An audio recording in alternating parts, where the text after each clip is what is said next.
Écoutez Sirot Chelek Rafé, première sira sur Vayeshev. À la fin de la première montée de notre paracha, on a un certain verset, une phrase, suite au rêve de Yosef et les disputes avec ses frères. Yaakov va se souvenir, Ve'aviv Shamar et Adavar. Donc les frères sont jaloux et Yaakov va garder dans un coin de sa tête tous ces rêves-là en sachant qu'ils vont se réaliser un jour. Qu'est-ce que le Midrash il nous dit, ça veut dire quoi? Il a gardé la chose, il a pris une plume, et il a écrit quel jour, quelle heure, quel endroit. Alors, le Yefet Ohar, il nous explique que si le Midrash vient nous dire que Yaakov il a dû écrire le jour, l'heure, l'endroit, etc., c'était parce que quand on essaye de se souvenir de quelque chose, alors ça doit être mis par écrit. Quand on dit il a gardé, on ne peut pas garder uniquement dans l'esprit. Le mot garder, ça veut dire qu'on a gardé quelque chose, donc il a forcément écrit. Ça, c'est la déduction que fait le Midrash. Et pourquoi il a écrit l'heure, le jour, etc.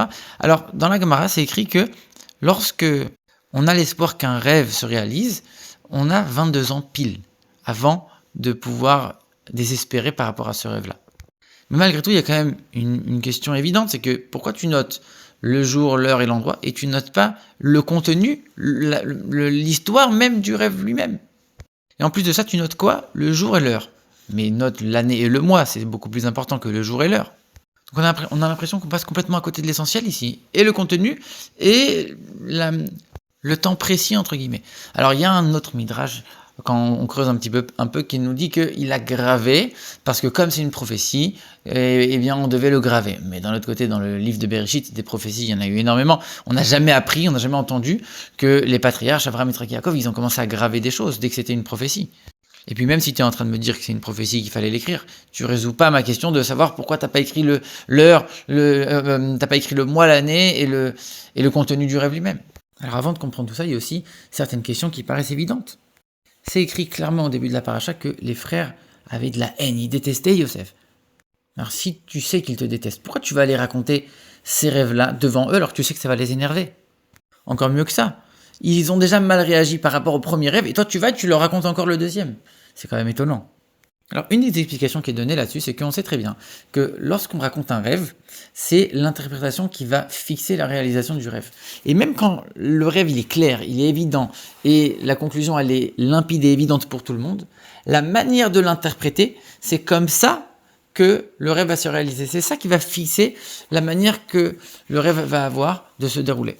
Donc il est venu leur raconter justement en ayant un espoir qu'ils interprètent correctement pour eux.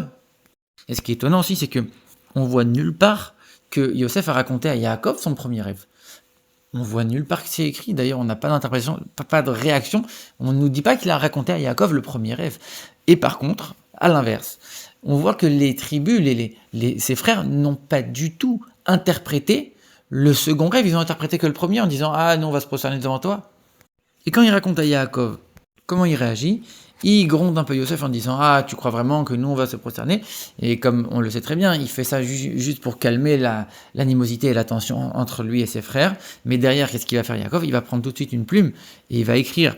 Parce que comme il a été grondé en disant « Ah, tu crois vraiment que ça va se réaliser ?» Derrière, il a pris une plume pour écrire en disant « Non, je sais que ça va se réaliser et je suis sûr et certain. D'ailleurs, je vais noter comment et quand. » Alors on comprend, il n'a pas besoin d'écrire le contenu du rêve, il a déjà été interprété le rêve, donc pas besoin d'écrire l'interprétation, entre guillemets. Tu l'as déjà interprété, donc juste noter pour valider le fait qu'il va, oui, s'accomplir pour de vrai.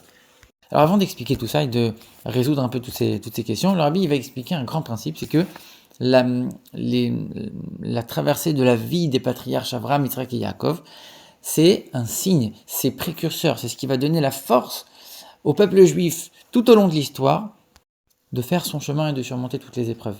Et ici, le rabbi vient décomposer ça en 3 grands principes.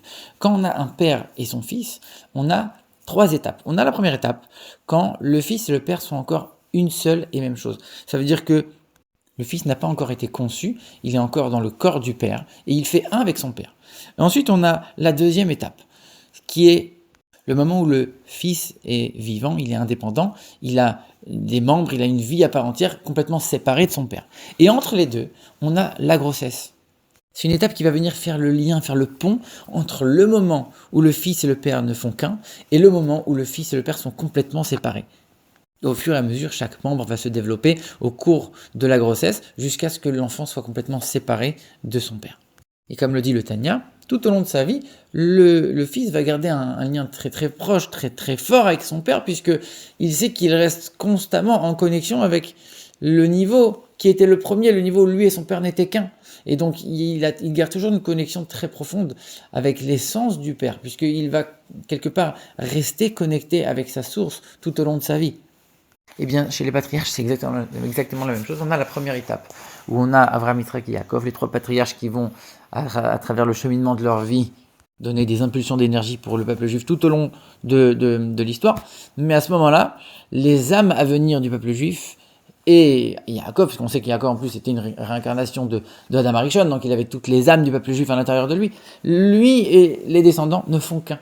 Ensuite, on a l'histoire du peuple juif, la descente en Égypte, la sortie d'Égypte, avec toute l'histoire, tous les exils, toutes les délivrances, jusqu'à la venue de Mashiach. Ça, c'est le peuple juif tel qu'il est, partie intégrante, ou plutôt, pardon, tel qu'il est une entité indépendante. Et entre les deux, on a l'époque des tribus des enfants de Yaakov, qui eux vont commencer à diviser plusieurs chemins, plusieurs manières de servir Dieu, plusieurs manières d'appréhender la vie, d'appréhender le judaïsme, la Torah et les mitzvot.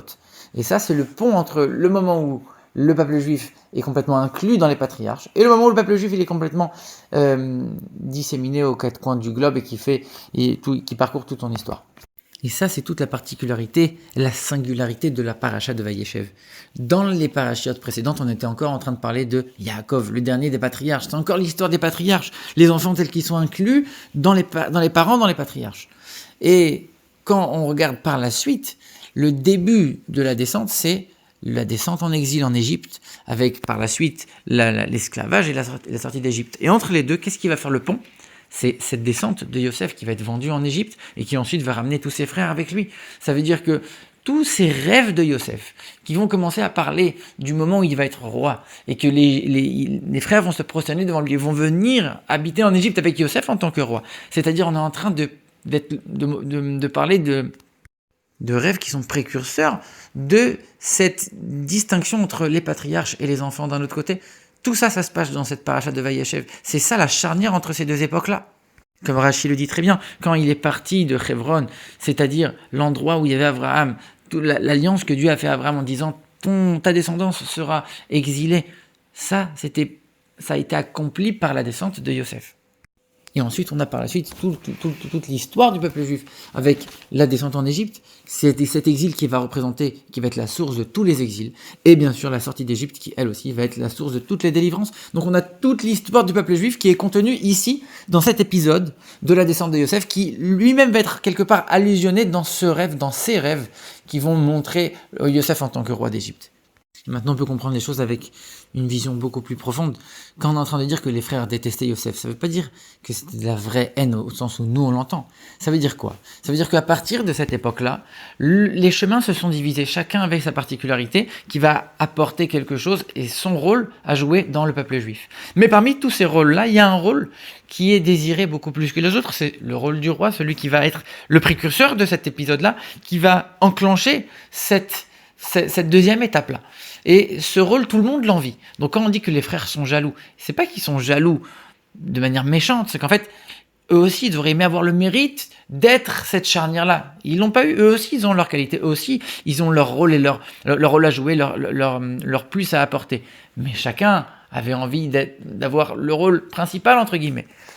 Et c'est pour ça qu'on dit, Yaakov, il a gardé la chose. Pourquoi on dit la chose ? Il a écrit. Il n'a même pas écrit le contenu du rêve. Pourquoi ? Parce que peu importe qui est le personnage, peu importe par qui ça va s'accomplir, l'essentiel, c'est que la mission avance et que les choses commencent à avancer et chacun va apporter quelque chose. L'essentiel, c'est que ça soit fait, peu importe par qui. Et chacun a son rôle à jouer dedans. Alors pourquoi il a pas écrit le mois et l'année, il a écrit juste 1 heure ou 1 jour ? En vérité, quand on dit 1 heure dans le langage de la Gemara, ça veut dire un moment qui n'est pas défini. Et on dit le chiffre 1, comme pour dire c'est quelque chose qui est indivisible, c'est le temps, c'est toute l'histoire.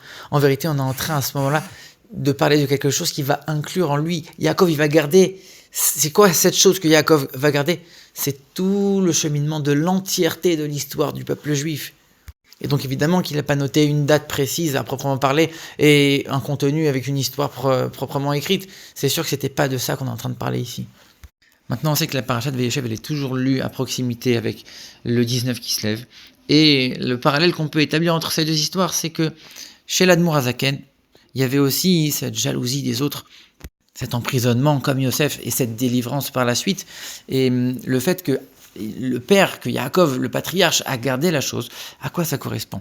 On sait que le Baal Shem Tov et le Maggid de Mezritch sont considérés comme les patriarches de la Chassidoute. Et l'Admour Hazaken, il est venu apporter tous ces enseignements de manière beaucoup plus intellectuelle et beaucoup plus accessible à l'intellect humain. Donc, le Baal Shem Tov et le Maggid de Mezritch représentent les deux niveaux de Keter qui sont Atik et Harir. Et l'Admour Hazaken, c'est la sphira de Chorma, la compréhension intellectuelle claire. Et le but de la Chassidoute, comme le dit le Baal Shem Tov, c'est de diffuser les sources de la Chassidoute à l'extérieur pour que Mashiach puisse venir. Ça veut dire quoi diffuser les sources? Ça veut dire que c'est pas qu'on va prendre un peu de l'eau de la source, c'est que la source elle-même doit aller jusqu'à l'extérieur. C'est pas qu'on va prendre l'enseignement du Baal Shem Tov et du Maggid et qu'on va l'édulcorer un petit peu pour le comprendre. C'est exactement le même enseignement, mais présenté d'un autre aspect pour qu'on puisse ce même enseignement le comprendre exactement comme il faut. Et le Maggid de Mezritch, qui lui-même a quitté ce monde, le 19 qui se lève, un peu avant de partir de ce monde, il a tenu la main de l'Admour Hazaken et il lui a dit notre jour de Iloula à tous les deux, ce sera le 19 qui se lève.